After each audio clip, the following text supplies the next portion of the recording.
मेरे प्यारे छात्रों, आपकी उज्जवल भविष्य की मैं कामना करता हूं। आपने परीक्षा में जो बोर्ड एग्ज़ाम होने वाला है उसमें सफल हों अच्छे नंबरों से।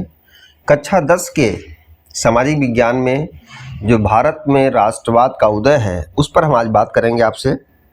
आप सुनिए, राष्ट्रवाद होता क्या है। राष्ट्रवाद राष्ट्र के प्रति चेतना होती है। इसके कई पहलू होते हैं, धार्मिक, सामाजिक और सांस्कृतिक और ऐतिहासिक। इन कारणों से किसी भी देश में राष्ट्रवाद मजबूत होता है। भारत में जो राष्ट्रवाद की बात आती है, बहुत सारे कारक हैं, लेकिन हम 1857 की जो क्रांति हुई, प्रथम क्रांति हुई, प्रथम स्वतंत्रता संग्राम आंदोलन हुआ, हम उसे ले सकते हैं। लेकिन जो मुख्य कारण रहा है वो लॉर्ड लिटन, जो गवर्नर जनरल था भारत का, वायसराय था जो भारत का, उसके कार्यकाल में हुआ। वह भारत में आता है 1876 में। 1876 से 80 तक उसका कार्यकाल है। उसके कार्यकाल में उसने हमारे प्रेस पर, मीडिया पर रोक लगा दी। वर्नाक्यूलर प्रेस एक्ट जारी किया।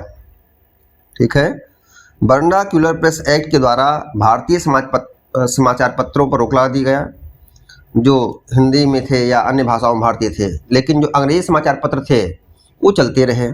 इससे भारतीयों में रोष आया। दूसरे, लिटन ने क्या किया कि आर्म्स एक्ट लगा दिया, शस्त्र अधिनियम।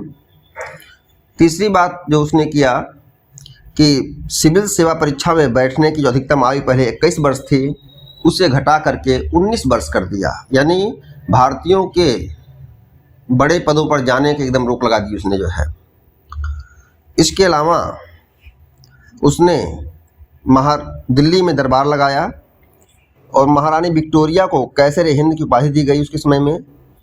दिल्ली दरबार में उसने पैसा पानी की तरह बहाया, जबकि हमारे देश में उस समय अकाल पड़ा हुआ था, जनता हमारी भूखों मर रही थी। तो इस काल को राष्ट्रवाद का बीजांकुरण काल कहा जाता है। इसके बाद जो कारण रहे राष्ट्रवाद के अंकुरण में, वो हमारे सामाजिक धार्मिक सुधार आंदोलन रहे, जैसे ब्रह्म समाज, आर्य समाज, प्रार्थना समाज। और आर्य समाज के संस्थापक दयानंद सरस्वती ने तो पहली बार स्वदेश की बात की कि अपना देश होना चाहिए, अपना संविधान होना चाहिए। इसके साथ जो तीसरा बड़ा कारण था, आर्थिक कारण था। अंग्रेजी सरकार की आर्थिक नीतियों के कारण से भारत का कृषि और कुटीर उद्योग पूरी तरह नष्ट हो गया। किसान हमारा कर्ज के बोझ में दब गया। ऐसी फसलें उगाने की बात की जाने लगी जो उनके लिए हितकारी थी, जैसे गन्ना, नील, जो नगद खेती थी। इन कारणों से भारत में जो भारत का धन था वो ज़्यादा था अंग्रेजों के पास। इसीलिए दादा भाई नौरोजी ने धन निष्कासन का सिद्धांत दिया।